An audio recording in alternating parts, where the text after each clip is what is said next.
Good evening, everyone. Hope you're well. And we didn't plan it this way, but it's actually today, the 4th of February, is World Cancer Day. My son actually told us. We didn't realize that it was, but it was coincidence, but significant, isn't it? All right, just wanted to welcome you here tonight. Just a couple of points just to mention. So Adele's building on that talk from yesterday. Then on Thursday, which is tomorrow night, we're doing a Q&A session. So some of the stuff that we didn't get to cover now, we're going to cover in the Q&A tomorrow. So we'd encourage you to please send that WhatsApp through on the WhatsApp that you booked on. Otherwise, we can give you the number. Send those questions through early because Adele does a lot of research, and if like some of the questions that have come through have been quite difficult, then it gives us time to research that and come up with some quality science to answer those questions. So just a reminder on that. Friday night, I'm going to do a talk. I'm going to look at a bit of science in healing after surgery, and we're also going to look from a faith-based aspect, because if you want to come to that, you're welcome, but I'm just telling you ahead of time. I like to look at the Bible from a scientific perspective, and some of the things that I've researched and found that correlated, that they knew 4,000 years ago that we're finding out now. It's very interesting. I just want to share that on Friday night.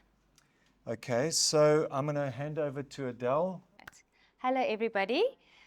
It is good to see you here again tonight. I'm glad to see some faces. I was very worried that with my fast talking and lots of talking about all your favorite things that you're not allowed to have, that you actually decided you're not going to come back.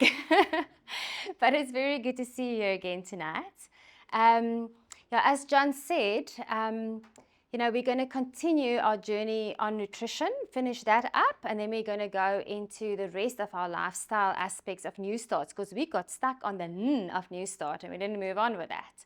So I just want to mention that there at the back, there are a few health and wellness little booklets. They are biblically based, but it gives you nice pointers on health and from a biblical perspective that you can help yourself to. They're free. You can just grab one on your way out if you would like one. Okay, so quick revision. Science showed that plant-based proteins are the safest with the lowest risk for cancer, and they're even protective. And we should aim for 5 to 7 servings per day of legumes.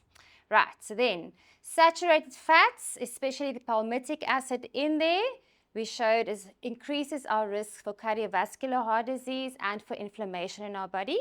And we know that inflammation can contribute to cancer developing in our bodies. We said that olive oil is a good, safe oil to use in moderation.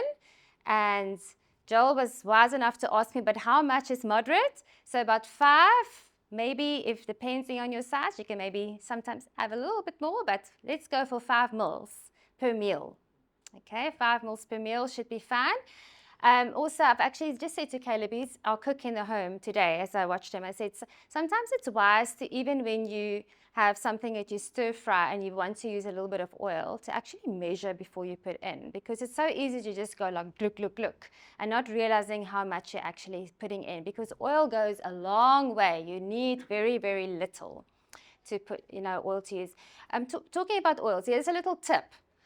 For instance, we don't really do a lot of takeaways, but like my kids would like sometimes they do sweet potato fries or even potato like wedges and so on in the oven. So to reduce the oil usage, I will cut them up, put them in a plastic bag, and then just put a tiny bit of, one of these Ziploc bags, tiny little bit of oil and salt in there, and close it up, and then I mix it up.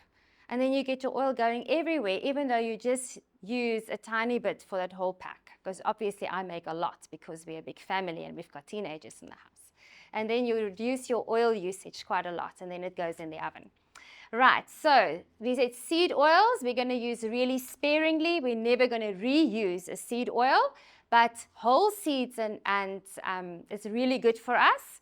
And nuts are really good for us, and we would like at least 1 palm size helping of nuts a day if you're not allergic to nuts. Okay, then our omega-3s, We said if we can't use, if we choose not to use fish, we have a good alternative in flaxseed and chia seed. Flax needs to be ground before you use it. Because the flaxseed oil, or actually it's omega-3 in there, is very quite unstable actually. It denatures quite easily. It's a good thing to, if you're going to grind quite a bit. I never buy the ground ones. I grind it myself in my blender quick. I just do a little bit at a time, and I keep it in an airtight container in the fridge because it denatures quite easily. And it is heat sensitive. So any omega-3 will start denaturing rapidly if you go over 120 degrees. So if you deep fry a fish, there's no omega-3s left. Even if you pan fry it, it's starting to denature already. So even if you're gonna, because I've actually, this morning it clicked with me. I was making the kids some oats, and I took my handful of chia and I chucked it in, and as it started boiling, I'm like, okay, I'm not supposed to put my chia in while it boils, because it just denatures. It just makes me feel good. I'm doing nothing good. So the wise thing is to, after you have, after it stopped boiling, for instance, in my case now, is just to add your omega afterwards. And if you are doing like a bean stew or something and you need to thicken it a little bit, at the end, don't boil it again. You can use some ground flaxseed. It's a very lovely thickener. Anyway, there's a few tips. Okay, then our refined carbohydrates, we showed that increases your risk for cancer and obviously for insulin resistance and type 2 diabetes as well, and for inflammation in our bodies. Our whole grains are protective against all of those things, and fruits and vegetables are definitely protective. So how much should you have? About 60% of your plate should be fruits and vegetables, or actually vegetables, not the fruit's separate, but 60% of your plate should be made up of vegetables. Okay, and there's such a wide variety. It's time to start exploring. It's really exciting what we can do with all of them. And then fiber is your friend, and fiber also feed your friends. Who are your friends? Your microbiome, right? It is so important for all of us. Okay, so that's a quick little revision of what we did. So we're going to move on now to micronutrients. I didn't want to click over. There we go. Micronutrients. So that's our vitamins, our minerals, and then our phytonutrients. The word phytonutrients sound very fancy, but phyto means plants. So it's all the nutrients that are in plants, because there's a lot of chemicals that don't fall into the vitamin or mineral components, but they do amazing things in our body. So we're going to quickly talk about them a little bit. So we're going to start off with looking at a study that looked at micronutrients and cancer incidence. So vitamin D, I'm going to talk a little bit more about vitamin D a little just now as well. So I'm not going to dwell on this. But so the reference point here was those with the lowest levels of these vitamins, right? So vitamin D, if you had a good status, then you had a 20% up to a 40% reduction in colorectal cancer. So that's quite an important one. For breast cancer, up to a 20% reduction. Calcium, this one actually took moderate supplements and they had up to a 25% reduction. And I just want to step in here and say to you that I personally, although that study showed it and I respect their views, I always caution people to be extremely careful with calcium supplementation. The reason for that is that if your vitamin D levels are not optimal, that calcium is not going to end up where it's supposed to end up. It's going to end up in your arteries. So so I'm going to talk more about that later, but I want to mention it now already. Most of us do not need extra calcium, and our diets are calcium rich, and we should be absolutely fine. Okay, so folate. So folates are what are in your dark greens, right? That's where we get folate.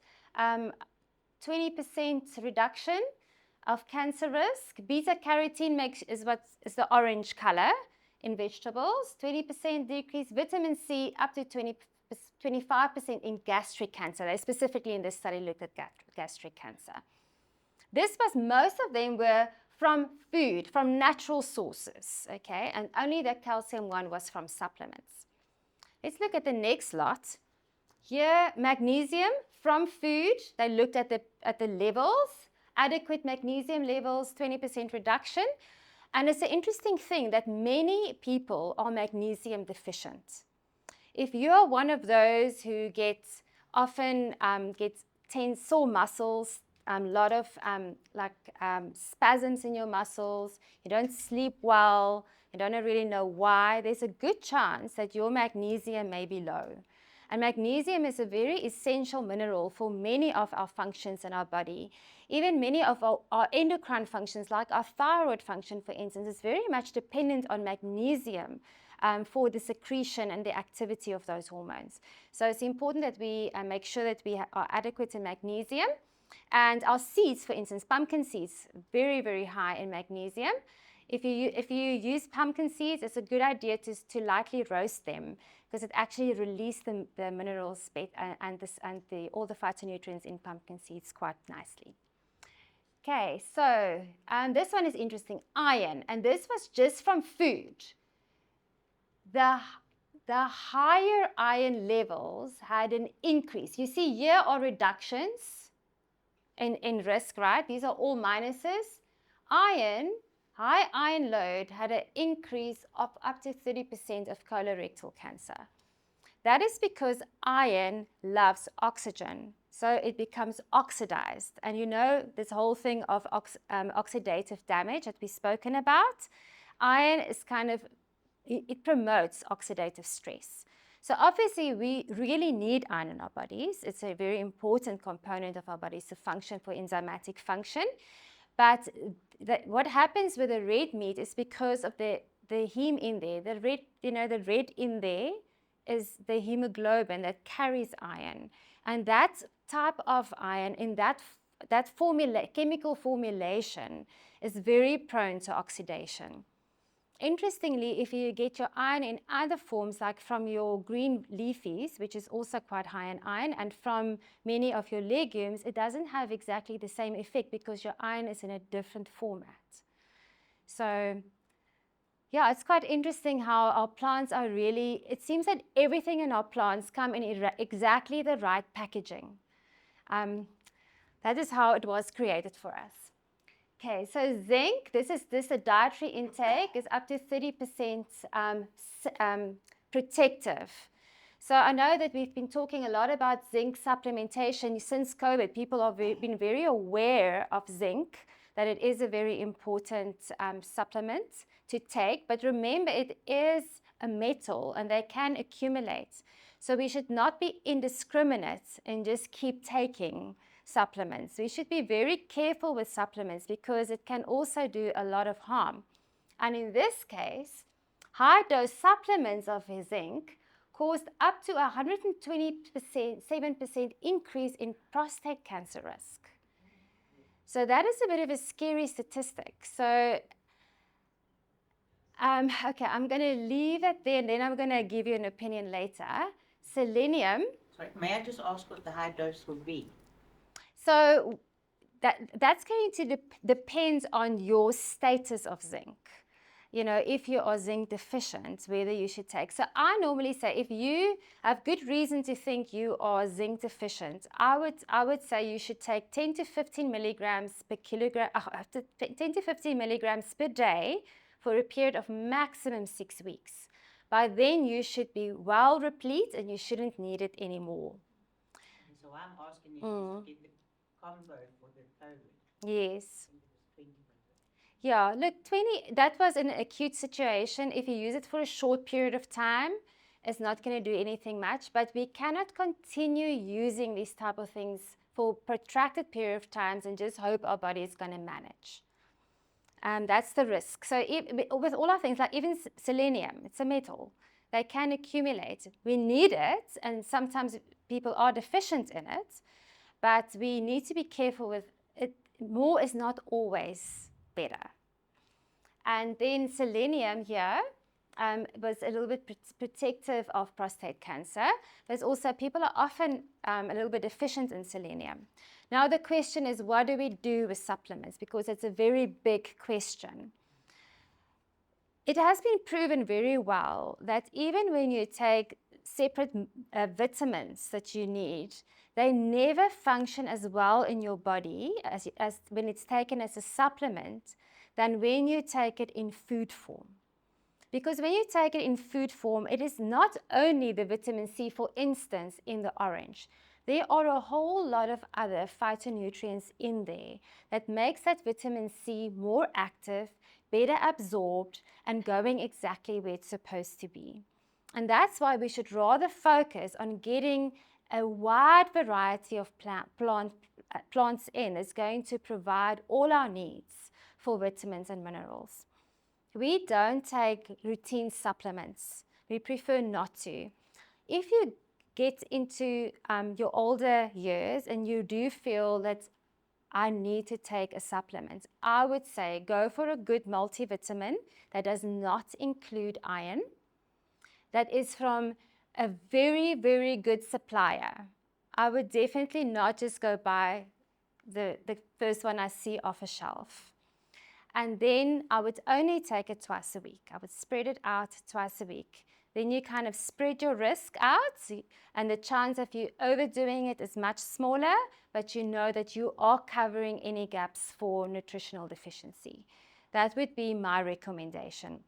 If you are younger, you know that you're eating a really good diet, I don't think that a general supplement is definitely necessary. It's a different story if you're going through a health crisis, but then you should do that under guidance and make wise decisions with what supplements you take. What I do want to mention though is if you, there are some of our friends here who are mostly plant-based. Vitamin B12 is a must for plant-based eating, and the reason is that we don't drink from streams anymore. In the olden days, they got their water from clear, beautiful streams where the algae and the bacteria in there made the vitamin B for us. Now we have filtered water and we get it from, it's chlorinated and everything is taken out of it, and we don't get our vitamin B that way anymore. So vitamin B12 supplements, and also if you're older, then often your absorption of vitamin B12 is slightly less, and then it may be worthwhile taking a vitamin B12 supplement. You know, they used to always just jab you for the B12s. I'm not a big fan of jabs. I think they are unnecessarily sore. And also, unless of course there's an indication at a certain period of time, but if you on a regular basis take a good vitamin B12 supplement, then it should be fine. They're usually very well absorbed. If you are struggling though, and if you're taking a lot of antacids, then you may have a problem, because you need the acidity to activate some of the factors that help vitamin B absorption in your stomach. So that factor helps. The absorption doesn't happen in your stomach, it happens lower down, but there's an activation that happens in your stomach by the acid. So just keep that in mind as well. Would you do a B combo or just a B on its own? You know, it will be depending on what you're aiming for. If you are feeling that you are nutritionally a little bit off, then I think a very good B12, a B combination supplement twice a week or so is fine. But if you are plant-based, I would think like 3 times a week, B12 alone, we should be fine. Yeah, and there are different formulations of B12, but most of them are fairly well absorbed. I personally prefer the cyanocobalamin. It's a big word. You can ask me later again and I can tell you, but they're actually quite hard to find. But that's the one that I find is best absorbed and has particularly involved in your energy metabolism in your body. So I like that part of the B12. Okay, so I'm gonna. Are there any questions about supplements, or can I move on from supplements? The B12 once a week? Yeah, I think 2 to 3 times a week. You even get some of them that you can just put under your tongue, and they actually absorb sublingually, and it's quite a natural way of getting your B12 in. Yeah. The Arabian injection once a month too much? I think that's quite a lot. I wouldn't, I think that's a bit much for B12. Also, remember, B12 can accumulate a little bit. We don't usually see toxicity with B12 often, but yeah, I think it's unnecessarily much, personally, and painful. Okay, what do you see? Sparks. Sparks are oxidative stress, so we need antioxidants. And now I'm going to talk about our phytonutrients. And what this all boils, it's a lot of big words there, but what this actually all boils down to is colors are antioxidants. They have other functions too, but almost every single thing in fruits and vegetables that gives color are also strongly antioxidant in their function. So that's why we say eat rainbows. You should have colors on your plate and don't stick to the same things. Get a variety in, because then you get a variety of phytonutrients. And this only scratches the surface of the long list of phytonutrients that exist. And I'm going to quickly run through just through a few. So I'm not going to name their names because that gets laborious and it doesn't mean anything to most of you. But like in carrots and leafy greens, 35% risk change, reduction in risk of cancer developing if you have a nice high level of it in your blood. This is from epidemiological studies. Lycopene is in tomatoes. Cooked tomatoes releases the lycopene. 30% prostate risk reduction. That's quite nice, right?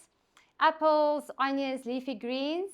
That's like quercetin. Many of you will recognize that also from COVID days. 25% reduction. Parsley, celery, chamomile, all those nice green things in there. 20% reduction in breast cancer risk. Anthocyanins, that's your colors in your berries. So what berry has got the highest antioxidant load? Yes, very good. Well done. And I'm going to tell you another fruit that's also got anthocyanins in that you will not guess. Very high is the humble, I want to say prune. It's not a prune. What is it? A prime in Engels? A plum. The humble plum is very high in antioxidants. That deep, beautiful purple color. High in antioxidants, right? And that can reduce risk of colorectal cancer by up to 25%. So we really need to eat our rainbows. Here are a few more, if you just want to run down them. I may not want to go through all of them, but you can just see the risk list. All of them reduces risk quite significantly. Maybe I just want to point out our cruciferous vegetables. That's our broccoli, our cabbage, Brussels sprouts, which we don't do because mommy doesn't like them, but I do all the others. They are really, really good to have as well. And because they've got a sulfur component, they are really good in helping our bodies to detoxify as well, to get rid of bad stuff in our bodies. So they are really a very important part of our diet. And our soy foods also. You know, soy is so vilified. And every man who thinks if he has one soybean, he's going to turn into a girl. It doesn't quite work like that. That's a whole different topic to discuss. But it's actually very complex how those, because those are phytoestrogens. They are not exactly the same as our estrogens, and actually they bind on slightly different receptors, and they work a little bit differently. You're not going to go all girl if you eat some soya, right? Okay, so it's been very vilified. We use soya. We try not to use refined soya too much.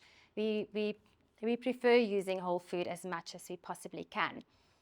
One of the phytonutrients that's not on here that I want to point out is curcumin, that we know come from turmeric. And we all know this is this miracle anti-inflammatory drug, right? Now, I've got a few fun facts for you about curcumin. This is exciting. Right, whole curcumin, we know, is not very well absorbed. I think most of us know that. And to try and improve your absorption, what do we normally do? We have it with something that is that's fatty, and we can add in some pepperine, some black pepper. So if you do add, for every teaspoon of curcumin, if you add a 1/4 teaspoon of black pepper, you can increase your absorption by 20%. Because normally only 1% of curcumin that you take in will be absorbed. But there's something better. Your microbiome loves curcumin. It absolutely loves it. It actually promotes the growth of some of the good bacteria in there. But here is some good news, and I need to read this off because I can't remember them all. Okay, so what they do, your gut bacteria, is it actually, I actually don't need to read it because I don't want to have to tell you all the big words.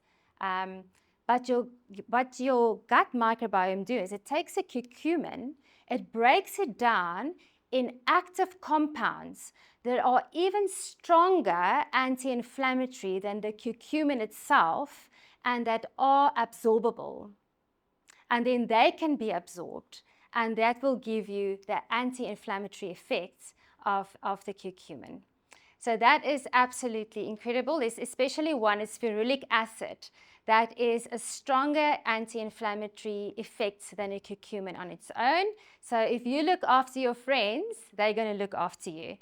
But if you do struggle with inflammation, if you're one of those who feel, I'm one of those who really struggle with inflammation in my body, it's a very good idea to take some curcumin every day. You can even put it in your food. It doesn't denature with heat. It's a very stable compound. And take some curcumin. It's really great. If you don't like the taste, you can also take it in a capsule format. What I normally just do every now and again, because we do try and grow some stuff. So I've got like loads of ginger and stuff that we grow on our own. So I sometimes, what I do when we actually harvest our ginger once a year, then I juice some of it and I freeze that ginger juice. So every now and again I'll make some shots for us, and we'll have a bit of ginger with some garlic, with a little bit of red pepper in there, and a little bit of curcumin, and then and lemon juice, and it's just like a. That's the only way I can get curcumin in, because for some reason the taste and I don't work well together. But we work around it. I take a small piece of banana, and then I just mix it in there, and then it's quite okay. Oh, there you go. There's a tip from Piet. Mix some banana into your curcumin and he gets it in. Okay, so this is our phytonutrients. Does anybody have any questions about our phytonutrients? Are you convinced that we should be eating rainbows? Yes. Yes. I see you got tea, coffee. Yes, they also have antioxidants in. It's the tannins in there are definitely, even normal coffee, even normal tea, the tannins are definitely antioxidants. I had a question come up about coffee. Roy is not here tonight. I partially answered it, and then I decided I have to give a comprehensive answer. So that is on our list for tomorrow evening as well, to speak a little bit more comprehensively on the topic of coffee. Okay, because it does have some antioxidants, it's a good thing. But there are also some other things we need to take into consideration.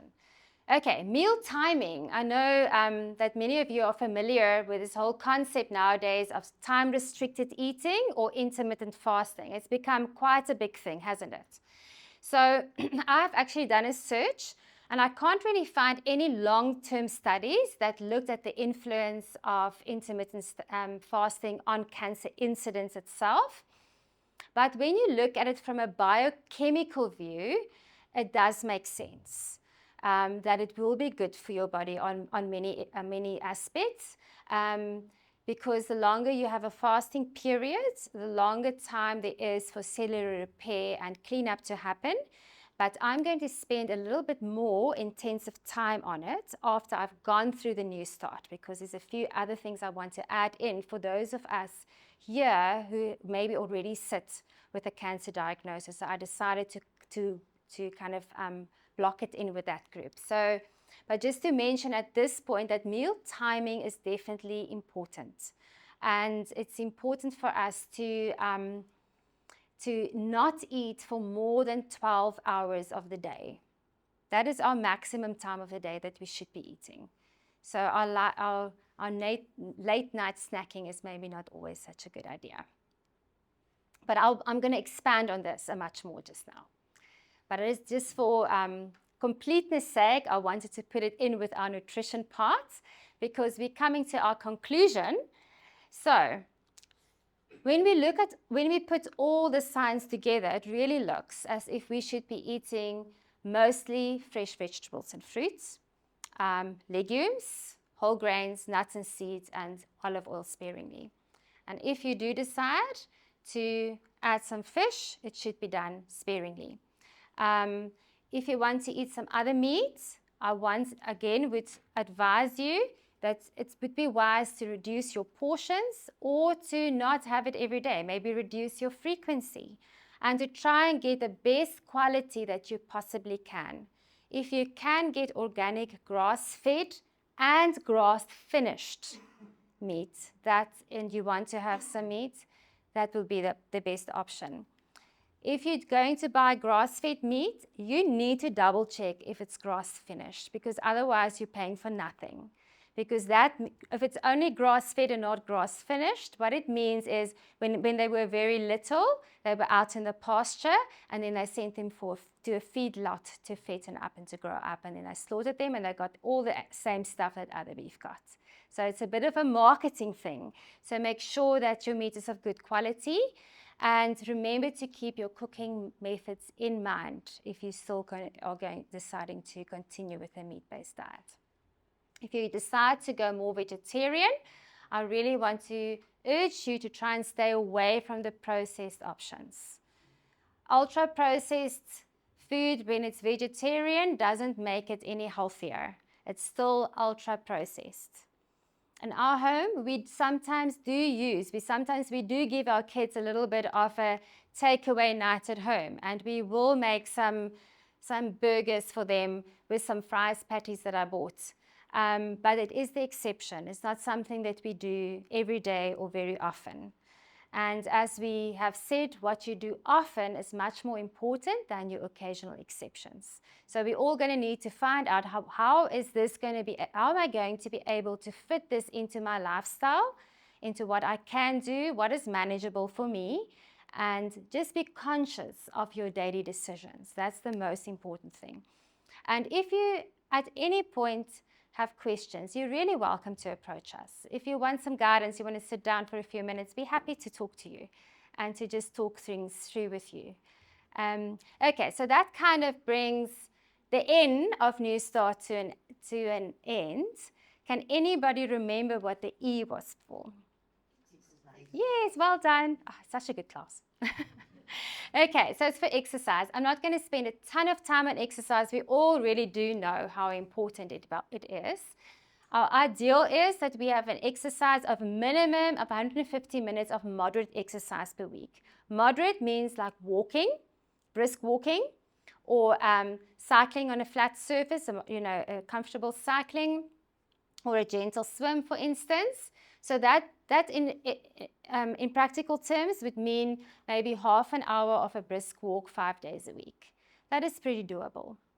But if you are short of time and you're one of those very busy people, then you can always rather do the vigorous exercise, and then you should at least get 75 minutes of vigorous exercise per week. That means that you really need to get your heart rate up. And one of the very good ways of doing that, if you have very little time, so that means if you do 15 minutes of really hard work a day, you actually already can cover your minimum. And one of the very excellent ways of doing that is HIIT, high intensity interval training. Maybe you can go do some research on that. And there's also lots of those type of videos on YouTube that you can do for yourself. But the aim is to get that heart rate up and to get moving. What I also just want to mention here is that it's not just about fitness with general health. We need to think of our strength as well, especially as we get older.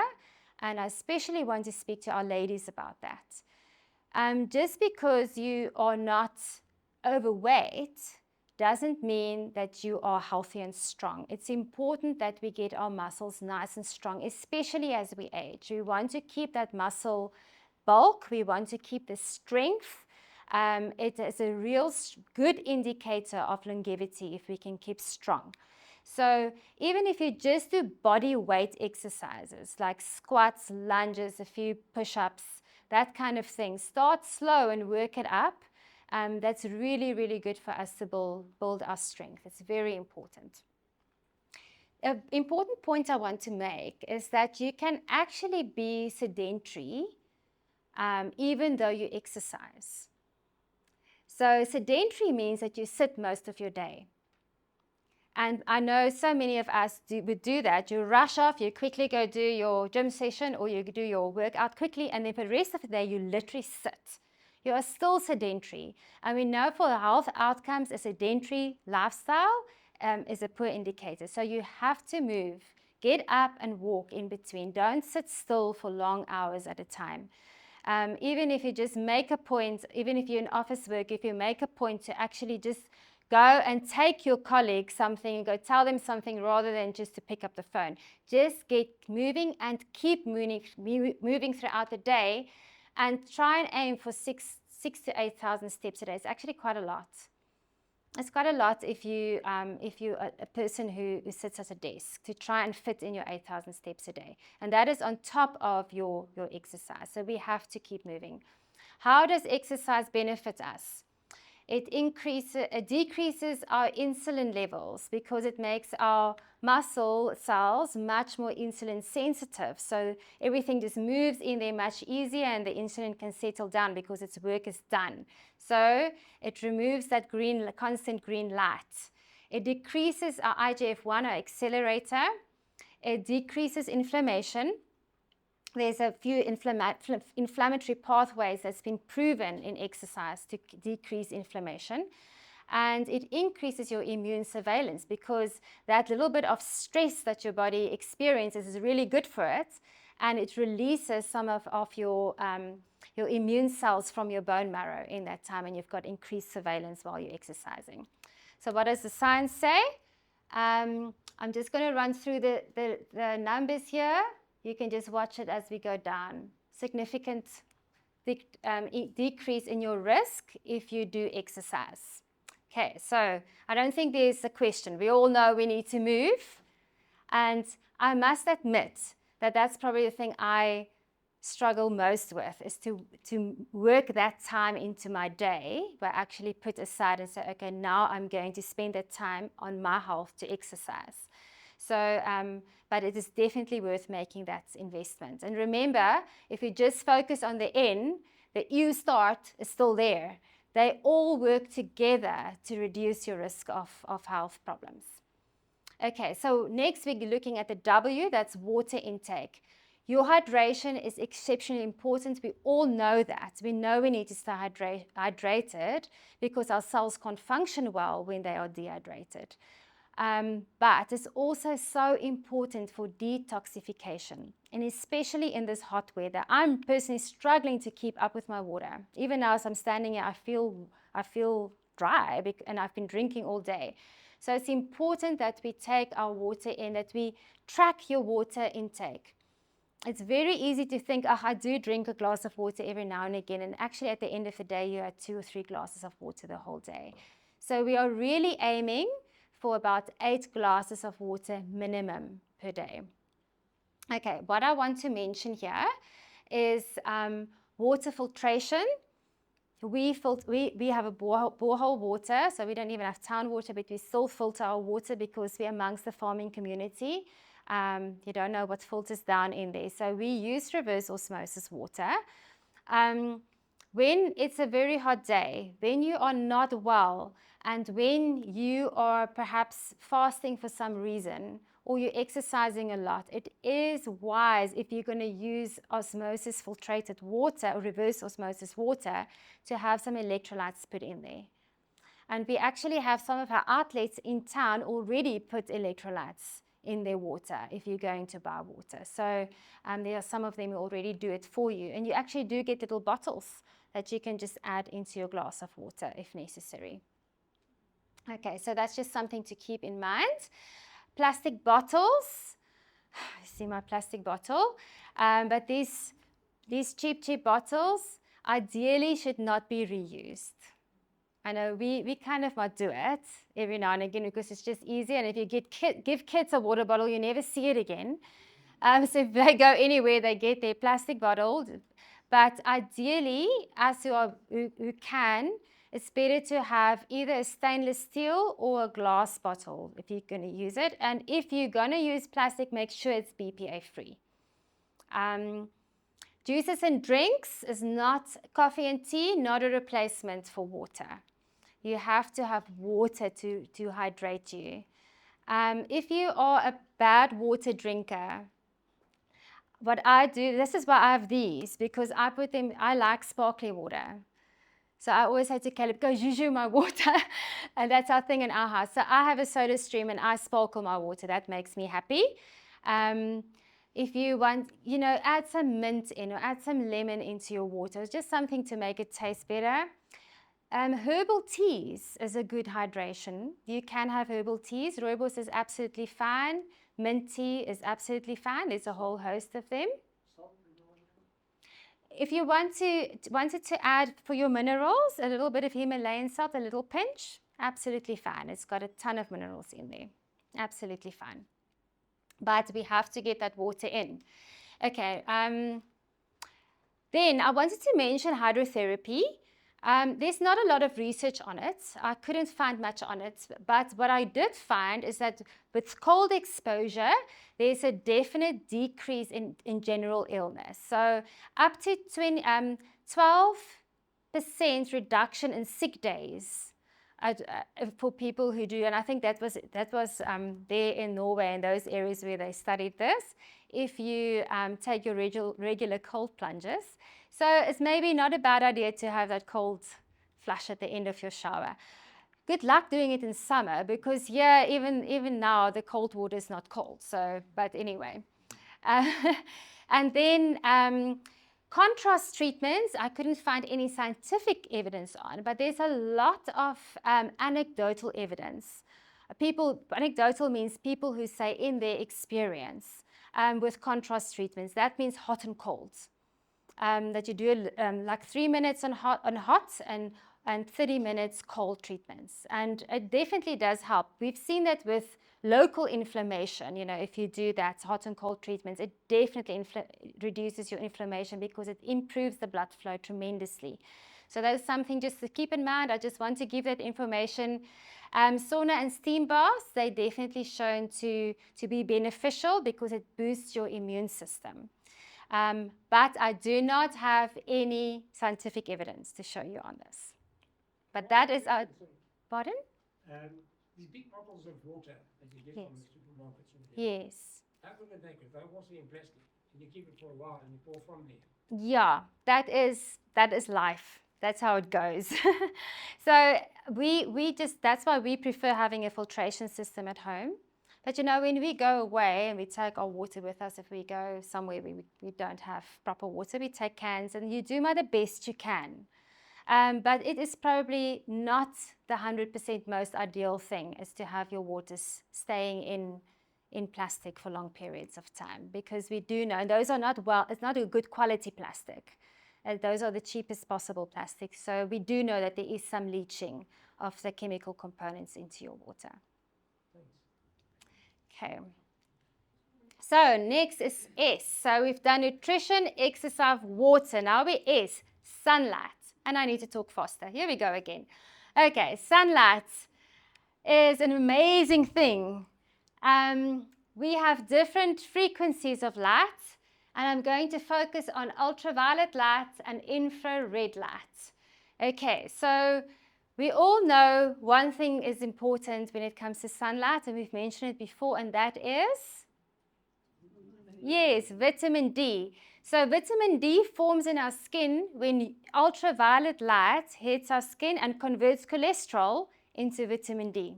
It gets activated first, it converts it gets activated in your liver and your kidneys, and then it is sharp and it goes. And it does a lot of wonderful things.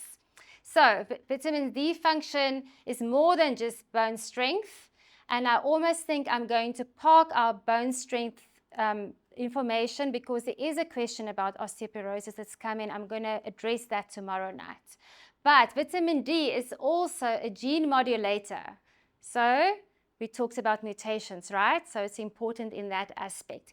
It's a very strong antioxidant. In fact, vitamin E is already a very strong antioxidant. It's often used in natural body products as to prevent the stuff from the oils from going rancid. It's a strong antioxidant. But vitamin D is equally strong. So it's a really good antioxidant. It is very good for our immune function. It's been proven, especially with viral infections, that it actually reduces your incidence. When I was still in practice, I had kids who get repeatedly ill, and eventually I said to the one mom, I said, something's up, let's do this vitamin D levels. Came down right low. For a little boy, we put him on vitamin D supplements, and you could not believe the difference. So it's an immune booster. We know that immunity plays an important role in cancer surveillance in our bodies. And then obviously we know also that it plays an important role in our brain function and in our mood. So we should make sure our vitamin D is at a good level. Here are some studies. The suntan lotion, I read somewhere that suntan lotion actually blocks it. That is correct. Take 10 minutes in the sun before The moment you have any suntan lotion on, your vitamin D production is a goner. So no suntan lotion if you want to get good vitamin D. I'm going to address that a little bit more just now. So I just want to point out here. So what they've done here, they looked at the lowest levels and the highest levels in their populations. And if you had the higher vitamin D levels, your reduction for colorectal cancer was up to 30%, breast cancer up to 20% lower incidence, lung cancer up to 20% incidence. Pancreatic cancer was inconsistent, and prostate cancer, they could not prove association. But that is significant reductions. It's worth keeping your vitamin D level up. I feel very strongly about vitamin D. I've seen so many things go wrong in people with low vitamin D levels. What is a good level? When you go and test at the lab, they're going to say, if you're above 25, you're fine. If you speak to any functional medicine doctor, he's going to say to you, if you're under 50, you're in trouble. It seems that its real protective effects is only when it reaches around the 50 level. So it is very important if you have it tested and your doctor say to you, no, you're okay, the lab says it's fine, that you actually ask, what is my level? Because it may be 26 and it doesn't flag. So you need to ask, and then you need to discuss and say to him, I prefer to have my level higher. Will you please assist me in getting a prescription for vitamin D supplements? And the best way to take a vitamin D supplement is to take a once a week high dose. That has been shown to consistently lift your levels high. It works better than the everyday level. And also, these ones that and that will be like a 50,000 units. These ones that you buy, you're going to get 1,000 unit capsules. It is really actually a waste of time. And those ones that even if your medical aid don't cover it, that is so much cheaper than going to buy these little 1,000 ones. You're not going to want to like swallow 10 of them just to get 10,000 in. So a very important thing, vitamin D is fat soluble. So to improve your absorption, you have to take it with a meal that contains some fats. So that's a very important point with vitamin D supplementation. It's the one vitamin that I really feel you need to know what your levels are. But because it is a fat-soluble vitamin, it means it can build up in your body. You cannot indiscriminately just go and take. It is not an expensive test. It runs, last time I checked, it was about 300 Rand. Please have it done. It's worthwhile. Toxicity only usually is never seen under levels of 75. And even up to 100 is very rare. So I would really aim for getting my levels towards 50.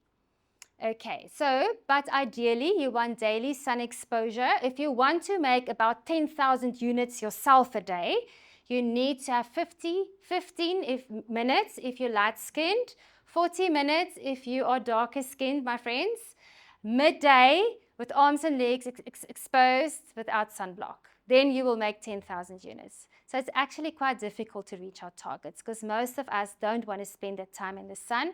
And this is extremely difficult balance of what do we do with our harsh conditions, the risk of skin cancer and getting our vitamin D levels. And I'm going to say a little bit more about that now.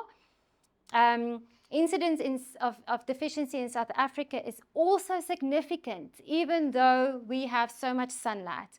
And I think John has actually mentioned to you that you said about 80% of your patients are vitamin D deficient. So it's definitely worth looking into. I want to mention vitamin K2. If you take a vitamin D supplement, you have to make sure you take vitamin K2 with it. And the importance of that is that vitamin K2 shows it the way. So that the calcium because vitamin D, what it does, it improves your calcium absorption and your calcium deposition. And vitamin K K2, make sure that your calcium gets deposited in your bone and it doesn't go into the wrong directions, okay? For every 10,000 units of vitamin D that you take, you should take about 100 micrograms of vitamin K2 to make sure that that works well. What about skin cancer? This is the interesting thing. As we know, sun exposure increases skin cancer, but on the opposite side also, this is a study that was done that showed if your vitamin D levels were below 50, you had a 40% increased risk of melanoma. So what do you do? And I don't know what the answer is. I really don't. My personal opinion is where the risks in our area is check and rather take the supplement if necessary. If you were going to, I wanted to mention this. Skin cancer is actually mostly caused not so much by gradual, often exposure, but when you have the sunburn, especially if you're dehydrated when that happens, and also if you don't have enough omega-3 fatty acids in ratio to your saturated fat. That increases your risk for skin cancer to happen. And most of the sun damage happens in childhood. And that is what causes many years later, we end up with the melanomas and the basal cell carcinomas and all those kind of things. So our policy at home is for vitamin D in my children. They don't normally use sun lotions or sunblocks unless we know we're going to be out in the hottest part of the day for an extended period of time. So this time of year now, I said to them yesterday, if you're going to go swim in the middle of the day and you jump in the pool and you're going to be there longer than a few minutes, you need to put some sunblock on. Sunblock does have some stuff in it that we don't love. There is, if you read your ingredients, particularly if there's something that ends with crylate, then you need to, is it Krylene or Krylate? I think it's Krylate. You need to just be aware that does have concerns regarding cancer, and we know that our skins absorb. Our skins is absorbed, what we put on our skins go into our bodies. So just be aware, but if you have younger kids and, grannies and so on, and mums who still have kids, if you don't mind plastering with a kind of zinc-based white sunscreen, those things work beautifully and they are safe. Okay, so then I want to talk about infrared that runs here. So this is our visible spectrum. This is the spectrum that we can see. But then once our wavelength increases, our eyes can't detect it anymore, but bees can see it and many insects can see it, and even, they say even the horses can see a bit of infrared. That is a wavelength that does something absolutely spectacular. That's because the wavelength is longer, it can penetrate into our skin, but it doesn't have the ionizing radiation, so it's not dangerous to our cells. And as it penetrates, it actually does, and it penetrates not just through your skin, but through your clothes. You can wear a hat, you can have long sleeves on, but as long as you feel the heat, infrared is heat. Okay, so even a fire's heat that you feel, that's infrared. that heat can penetrate right in. And it does something amazing. But before I'm going to tell you what it does, and I'm scared I'm going to forget saying this, is that colors are very interesting in how they work in the physics of the light. But green reflects red. So the infrared is reflected off the green leaves and the green grass. So if you go outside and you walk and you've got beautiful sunshine, you feel the heat and you're in greenery and nature, you don't just get it from the top. It actually, as it hits the leaves and it goes in different directions, it will penetrate your body from all sides. And what does it do? And it is now reckoned to be maybe even more significant than the vitamin D, is that this is anti-inflammatory. It's your little bottle of sunshine in your pocket instead of your Nurofen in your pocket. Okay, it is highly anti-inflammatory, and you will know that the physiotherapists use the red lights for inflammation, right? So it is very effective, and red lights is still an effective therapeutic method. It is still used. Then the second thing, can you remember our mitochondria and the sparks that it makes? And I said we're going to talk about how to supercharge your mitochondria. Here we go. Infrared is known to actually work directly on mitochondria. It increases the longevity of your mitochondria. It improves the repair and the replication of mitochondria themselves. Remember, they've got their own little set of DNA that they work on. It increases their energy conversion, and it reduces the oxidative stress that is produced and that can damage the mitochondria itself. How amazing is that? And then also we know that it also causes pain reduction. So go out there and get your sunshine. So that was the S of our new start. Then temperance. Now that is not a word that we know so often anymore nowadays. But temperance really means is to find that balance and to make a decision to avoid what is bad and as far as reasonably possible, and to use which is good in moderation. And that is why we give you all this information, so that you can make an informed choice and then put that into practice in your life. And I know that it's human nature to try and avoid discomfort, because any change causes discomfort, whether it's emotional or physical or on our taste buds. But it is really worthwhile having a little bit of discomfort and reaping the benefits in the long term. So, and I want to once again just make a point here. It is the big picture that counts. The things that you do every day, that's important. Don't hone in on one little thing and get obsessed about one little thing. Look at the big picture. Make changes in the everyday things that you do often. Okay, so now we've done nutrition, exercise, water. We've done sunlight. We've done temperance. Now it is air.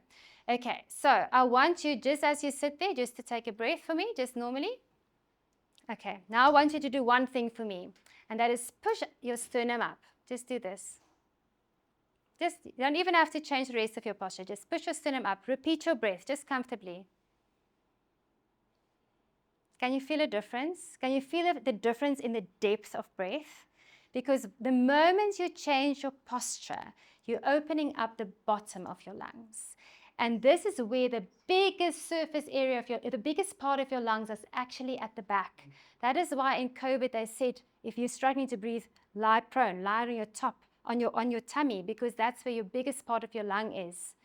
So just by adjusting our postures and getting in a good habit to push out the sternum. You don't have to, this shoulder back thing, it like confuses people.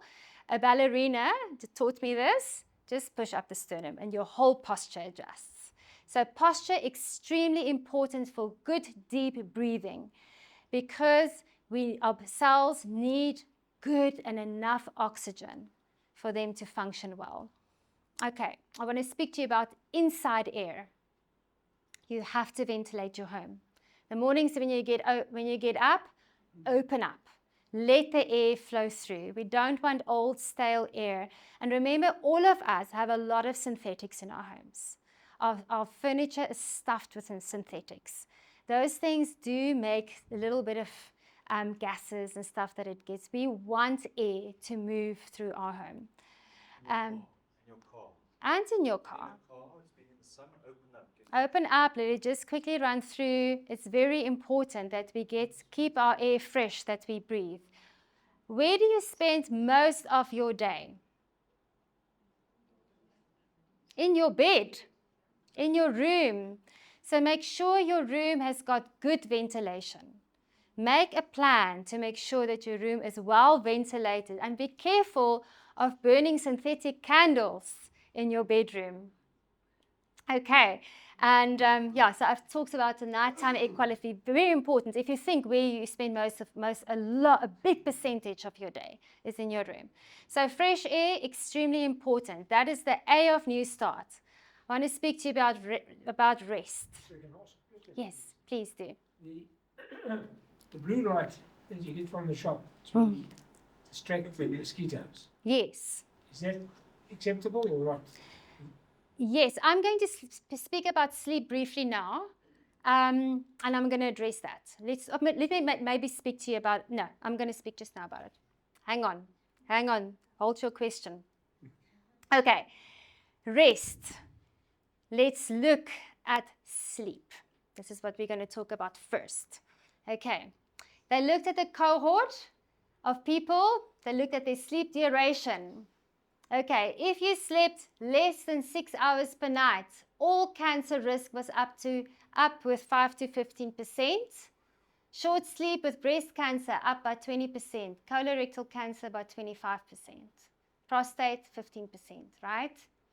Night shift workers had a breast cancer increase in their rate by up to 40%. That's huge because it disrupts your circadian rhythm. I'm going to quickly just touch on that. I apologize, I'm going over time again, but this stuff is fascinating. So I'm going to move quickly, but we need to quickly finish up with this. Colorectal cancer for night shift workers up by 30%. Light at night increased breast cancer risk by 25%. Your room needs to be dark, and this is why. Because your body produces melatonin. Melatonin is your sleep induction, I'm going to call it hormone. It's not really a hormone, it's a neurotransmitter. But it's only produced when it's dark. If you don't have a dark room, and even the slightest little lights can put your body off from producing it. And the interesting thing is your body doesn't only detect light through your eyes. There's actually photooscillators in your cells that detect light. So make sure your room is proper dark. Very important. Now, melatonin, why is it so important? We mentioned vitamin E is a very potent antioxidant. Melatonin, 30 times more potent than vitamin E. So, how do I improve it? Darkness in my room. I need to be in bed by 9 to 10. By 10 o'clock, I need to sleep because most of my melatonin production happens in this time. You see this steep curve here? That gradient? That is between 10 and midnight. Your maximum amount of melatonin is produced. If you go to bed at 11, you cut that in half. If you go to bed at midnight, you have cut your rise basically out. So it is so important to go to bed early. Sleep by 10. Okay. Body wouldn't adjust to a late night. Your body does not adjust. This is a circadian rhythm thing. This is how we made. We cannot change this. Okay. Another important thing is to restrict your food intake at least 3 hours before bedtime. Otherwise, it may influence your melatonin production. And foods rich in tryptophan and vitamin Bs can also increase your melatonin production. Tryptophan is an amino acid. One of your richest food in tryptophan actually is lentils. They will say turkey, But the problem with it in the meat is that there's competition but by methionine, which is very high in there, and it actually blocks its absorption. So your net actually uptake into your brain is actually lower than if you just took a bowl of lentils. That's the reality of it, unfortunately. So what about melatonin supplementation? Not a good idea for long term. If you have a short-term sleep issue, because melatonin helps you to fall asleep. So if you have a short-term sleep disruption, you can take a little bit of melatonin for a few nights. But if you take it longer than 6 weeks and maximum to 3 months, it actually disrupts your natural ability to produce melatonin. You don't want to go fiddle with things that is made to work, and it actually can induce depression because melatonin sensitizes your brain cells or your neurons actually. So the next day when you come out in the morning and see the beautiful sunlight and it activates your serotonin secretion, that serotonin can zap onto those nice serotonin receptors that has been sensitized by your melatonin at night. And the two work together as a team. And that's why we feel so much happier if you've had a good night's rest. Okay, what further can suppress melatonin production is excessive stress, caffeine, tobacco, and alcohol. Even moderate alcohol intake can reduce melatonin production. This is very important. So melatonin is our fire extinguisher. Why rest is important.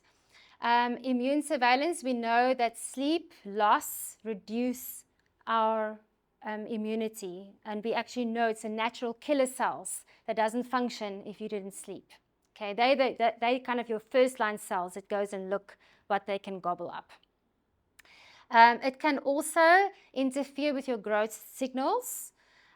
Short sleep in particular can raise both your insulin and your IGF-1.